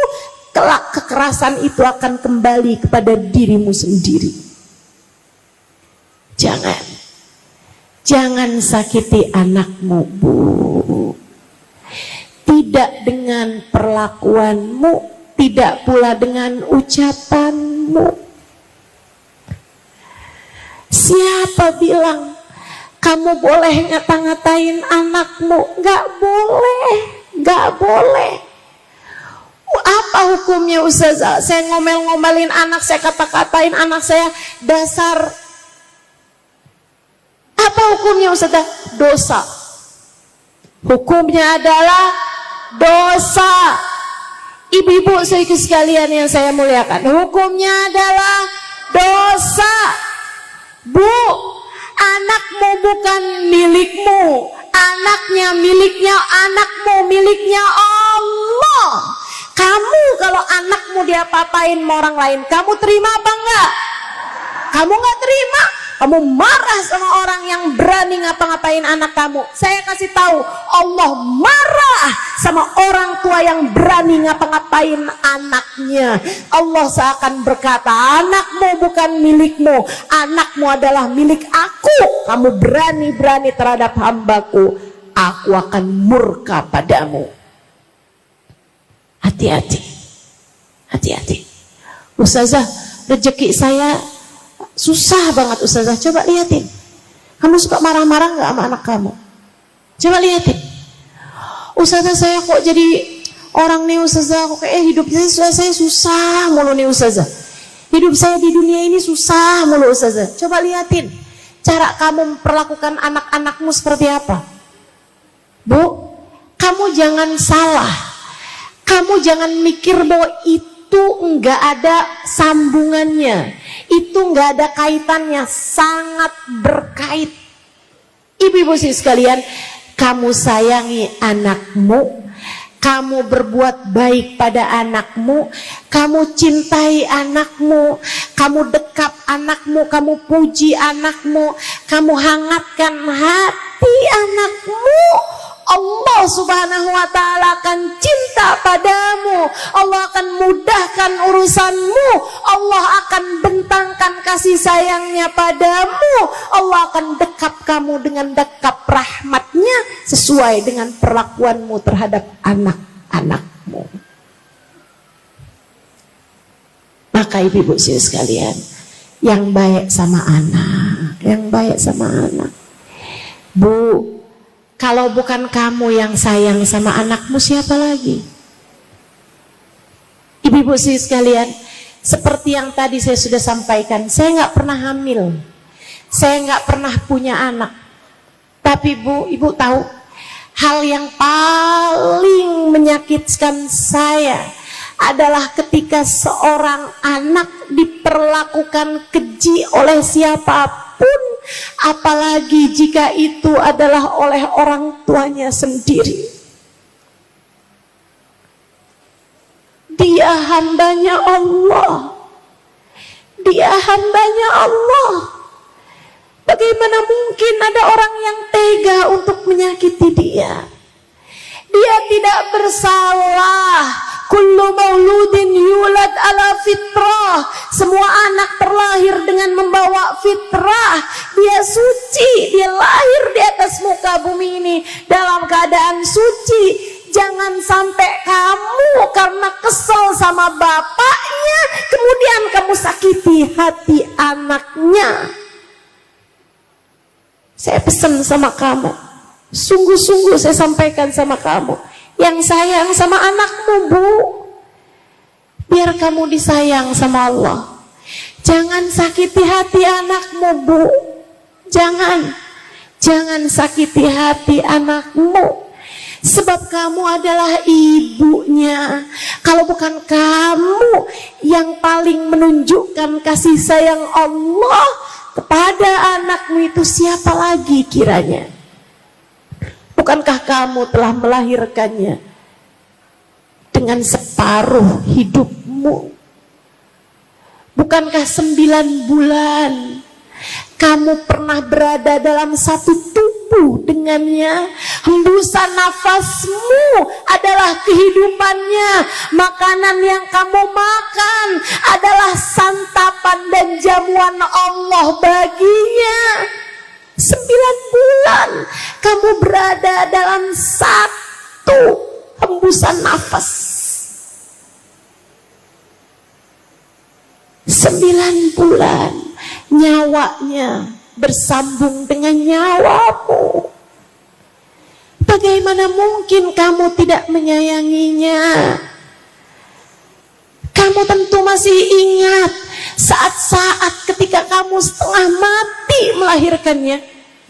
Kemudian saat-saat kamu pertama kali mendekat tubuh kecil itu, bukankah kamu jatuh cinta padanya? Bukankah kamu jatuh cinta padanya? Lantas siapa yang pernah memperbolehkan kamu pukul dia, kamu jewer dia, kamu kata-katain dia? Ibu-ibu saudariku sekalian yang saya muliakan, jangan jahat sama anakmu. Sayangi anakmu, Bu, sayangi anakmu, biar penciptanya menyayangimu. Cintai anakmu agar penciptanya, pemiliknya mencintaimu. Pastikan anakmu berada dalam keadaan aman, nyaman, agar segala kenyamanan Allah berikan padamu. Insya jelas. Sebelum saya sampaikan masih ada 2 lagi poin. Saya ulangi lagi. Yang pertama tadi apa? Yang kedua apa? Takwa. Jadilah ibu yang soleha. Yang ketiga apa tadi? Sayangi anak. Perlakukan anak dengan penuh kasih. Yang keempat, pastikan nafkah yang kamu berikan dan atau suamimu berikan berasal dari nafkah yang halal. Penting.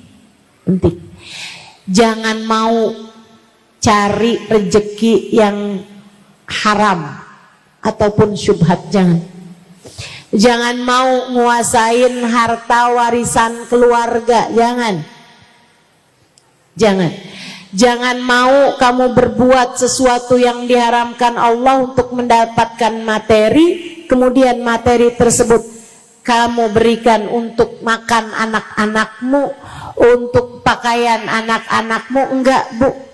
Itu kayak api yang akan membakar mereka dunia sebelum kelak di akhirat nanti. Kata Nabi Muhammad sallallahu alaihi wasallam, man akalal haram kullu lahmin nabata min suhtin fannaru aula bih. Kata Nabi, semua darah daging yang terbentuk dari sesuatu yang haram, maka neraka adalah tempat kembali baginya. Jangan sampai anakmu jadi anak-anak ahli neraka hanya karena kamu memberikan padanya nafkah yang tidak halal. Sampaikan kepada suamimu, Bang, nggak apa-apa kok, dikit yang penting halal, nggak apa-apa. Jangan sampai ada di antara kita yang bilang, pokoknya sekian pengeluaran, gua nggak mau tahu lo dapatnya dari mana, biar keteng rampok juga terserah. Jangan.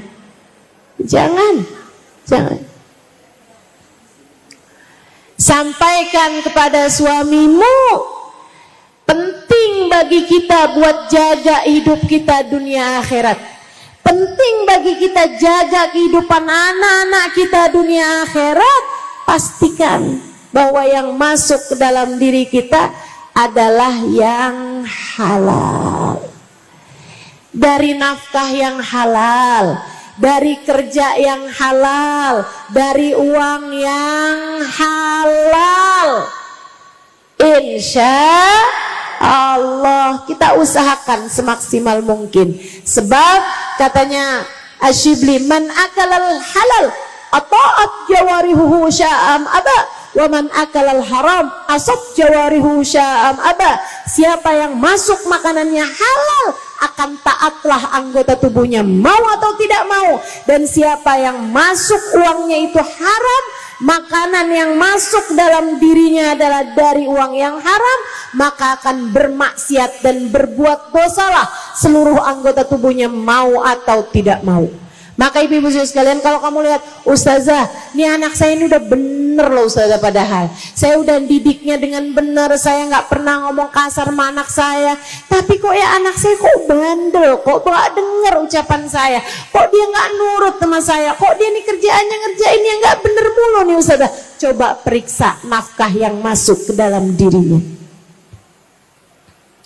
Coba periksa kerjaan suamimu, kerjaan dirimu untuk mendapatkan nafkah. Apakah ia dari jalur yang halal, ataukah masih ada yang syubhat apalagi haram masuk dalam rizkimu tersebut? Hati-hati, hati-hati. Pastikan rizkinya rizki yang halal. Ibu-ibu sekalian yang saya muliakan, yang terakhir, ibu-ibu, jangan pernah nyerah urusan anaknya dalam masalah mendoakan dia. Ini pesan saya sangat berpesan padamu. Kayak apapun anak kamu, jangan pernah nyerah sama anak kamu. Jangan sampai datang waktunya, atau jangan sampai ada kamu dalam situasi di mana kamu bilang, saya udah nggak sanggup lagi deh sama dia, saya udah nggak ridho lagi sama dia, udah saya putusin, saya keluarkan dia dari kartu keluarga. Jangan pernah nyerah sama anakmu, Bu. Kayak apapun aja kesalahan dia, kayak apapun aja dosanya, kayak apapun aja tingkahnya, akhlaknya, kamu boleh marah, kamu boleh kesel, tapi kamu nggak boleh nyerah. Saya sampaikan dengan sungguh-sungguh padamu, atas nama cinta, atas nama sayang saya sama kamu. Sebab kamu adalah umat Nabi saya, Nabi Muhammad SAW. Saya ingin mendapatkan kasih sayang Nabi saya, karenanya saya menyayangimu, Bu. Saya sampaikan padamu, jangan pernah nyerah sama anak kamu. Saya minta tolong sama kamu. Semarah apapun kamu sama anakmu, jangan pernah kamu mengangkat tanganmu kemudian kamu bilang, ya Allah saya nggak ridho sama anak saya. Jangan pernah. Jangan pernah. Saya minta tolong sama kamu. Semarah apapun kamu sama anakmu, kalau kamu dalam keadaan seperti itu, saat kamu berdoa kamu bilang begini, ya Allah, saya memang marah sama anak saya, ya Allah, tapi saya ridho sama dia, maka ridhoilah dia, ya Allah. Saya marah memang sama anak saya kesel sama anak saya, ya Allah, tapi saya ridho sama anak saya, ya Allah. Ampunilah saya, ampunilah anak saya, ya Allah. Bimbing saya biar bisa jadi ibu yang baik buat anak saya. Bimbing anak saya, ya Allah, biar bisa jadi anak yang baik buat saya, ibunya. Minta sama anakmu, minta sama Allah SWT seperti itu. Kenapa? Nih dengerin. Kalau kamu nggak ridho sama anak kamu, Allah nggak akan ridho sama anak kamu. Sebab Allah bilang seperti kata Nabi Muhammad, ridallah fi ridal walidain wa sukhtullah fi sukhtil walidain. Ridha Allah terletak pada ridha orang tua, murka Allah pun terletak pada murka orang tua. Kalau kamu marah sama anakmu, kamu murka sama anakmu, kamu gak ridho sama anakmu, Allah pun akan begitu kepada anakmu. Dan kalau anakmu sampai gak diridhoi Allah, Bu, anakmu bakalan jadi ahli neraka. Dan itu pasti akan menyedihkan hatimu. Dunia dan akhirat dia akan semakin jauh dari ridha Allah, dia akan semakin jauh dari hidayah, dia akan semakin jauh dari surga. Tapi kalau kamu tetap ridho sama anak kamu, Allah pun akan ridho sama dia. Kalau sudah Allah ridho sama dia, itu cuma soal waktu. Sekarang anakmu bandel, ntar lama-lama enggak lagi. Sekarang anakmu sholatnya belum benar, tapi kalau kamu tetap ridho sama anakmu, Allah akan ridho. Lama kelamaan Allah akan beri hidayah kepada anakmu, sehingga anakmu nanti akan menjadi anak yang soleh, akan jadi anak yang solehah. Maka seperti apapun keadaan anakmu, tetaplah ridho padanya. Ibu-ibu saudaraku sekalian, nanti kalau anakmu soleh soleha, saat kamu meninggal dunia, Bu, tiap sholat yang dia lakukan pahalanya akan ngalir ke dalam kuburmu. Kalau kamu meninggalkan anak yang soleh soleha, setiap sedekah yang anakmu lakukan pahalanya akan ngalir ke dalam alam kuburmu. Kalau anakmu adalah anak-anak yang baik, anak-anak yang mulia, setiap kebaikan yang dia lakukan, setiap amal soleh yang mereka kerjakan akan mengalirkan pahalanya ke dalam alam kuburmu sesudah kamu mati nanti. Ibu-ibu tahu, setiap kali saya mengajar, pahala ngajar saya ngalir ke dalam kubur ibu saya. Ibu-ibu sekalian, ngalir ke dalam kubur ibu saya, yang dengannya mudah-mudahan ibu saya Allah tempatkan di tempat paling nyaman. Ibu-ibu sekalian yang saya muliakan, yang dengannya semoga saya bisa menjadi anak yang solehah bagi ibu saya. Ibu-ibu sekalian, bukankah enak kalau kayak begitu? Karenanya Bu, jangan pernah nyerah sama anakmu, doakan anak dengan doa-doa yang baik. Doakan terus aja, doakan. Tiap habis sholat kamu doain, tiap keadaan apapun kamu doain. Kayak tadi tuh lagi qiyam, waktunya doa mustajab, doain anak-anak kamu, doain. Ibu-ibu sekalian, saya pernah ketemu perempuan sangat solehah, usianya sekarang udah lebih dari 100 tahun. Ibu-ibu sekalian, itu Bu nggak pikun, masih ingat sama semua orang, ngomongnya masih bener, di atas 100 tahun umurnya. Bu, anak-anaknya jadi orang yang Masya Allah, dia udah punya anak, punya cucu, punya cicit, nggak tahu tuh punya anaknya cicit apa enggak tuh. Pokoknya sampai banyak banget gitu keturunannya, karena usianya emang udah sangat tua. Saya tanya sama beliau pesennya, kok bisa anak-anaknya Masya Allah gitu kan. Dia bilang, saya tiap malam nih Ustazah, saya nggak bisa tidur. Orang tuh kok udah semakin tua Ustazah, tidurnya jadi semakin dikit, katanya dia nih. Kata beliau. Terus beliau bilang, jadinya saya baca Quran aja Ustazah.